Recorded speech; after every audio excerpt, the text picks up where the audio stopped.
Hello bachcho, let's read the question. When the particle is acted upon by a conservative force, the potential energy of a particle varies.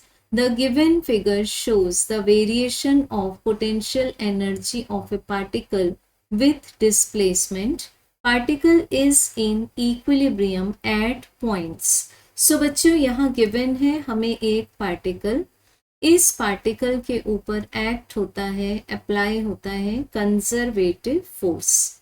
Now the meaning of conservative force means no energy is dissipated. So अगर यहाँ energy dissipation नहीं है, it means we can apply the law of conservation of mechanical energy. अब conservative force में जब भी हम equilibrium की बात करेंगे, क्योंकि यहाँ क्वेश्चन में हमें पूछा हुआ है कि इक्विलिब्रियम किस किस पॉइंट पर होगा. सो हम किसी भी ऑप्शन में देख सकते हैं मिनिमम हमें 2 पॉइंट्स गिवन है एंड मैक्सिमम आर 3 पॉइंट्स. सो अगर हम बात करें कंजर्वेटिव फोर्स फील्ड में, तो हम F को एक्सप्रेस कर सकते हैं. This is equals to minus gradient of potential energy and then this is multiplied with a unit vector. अगर हम लेते हैं इसको पॉजिटिव एक्स एक्सिस के अलोंग, देन अब हम बोल रहे हैं कि ये जो पार्टिकल है वो इक्विलिब्रियम में है. इक्विलिब्रियम का बेसिक मीनिंग क्या होता है बच्चों, कि पार्टिकल पर लगने वाला जो नेट फोर्स है वो जीरो हो जाए. It means the magnitude of net force on the particle becomes zero. So इस रिलेशन को जब हम अज्यूम करेंगे कि ये रिलेशन में हमें फोर्स का आंसर जीरो कब मिलेगा, इसके लिए तीन कंडीशंस पॉसिबल हैं. क्योंकि हम मैग्नीट्यूड ऑफ फोर्स ले रहे हैं, तो ये तीन कंडीशंस कौन सी होंगी. Either we can check that the potential energy remains constant. Second, we may check that potential energy is going to be maximum. And third, if potential energy is going to be minimum.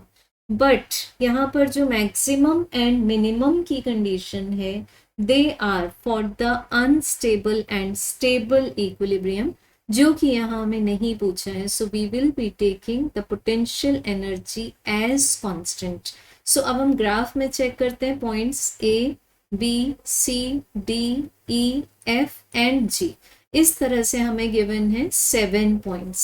तो अगर हम इन पर tangents plot करके देखें, tangent means हमें क्या दे देगा, ये slope means du by dx देगा.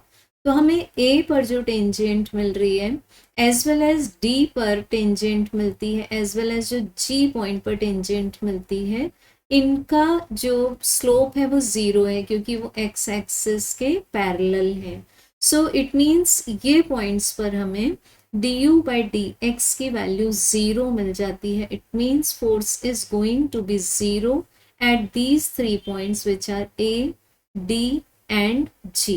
अदरवाइज जब हम B एंड C पर टेंजेंट्स प्लॉट करेंगे, तो ये एक्स एक्सिस के साथ पॉजिटिव एक्स एक्सिस के पॉजिटिव डायरेक्शन के साथ ऑब्ट्यूज एंगल बनाते हैं. एंड अगर हम F एंड E पर टेंजेंट प्लॉट करेंगे, तो ये एक्स एक्सिस के पॉजिटिव डायरेक्शन के साथ एक्यूट एंगल बनाते हैं. तो एक्यूट एंगल के केस में हमें स्लोप पॉजिटिव मिलता है एंड ऑब्ट्यूज के केस में हमें स्लोप निगेटिव मिलता है. सो यहाँ पर हमें सिर्फ जीरो पूछा है कि फोर्स कब जीरो होगा, तो clearly answer is option number 1. Thank you.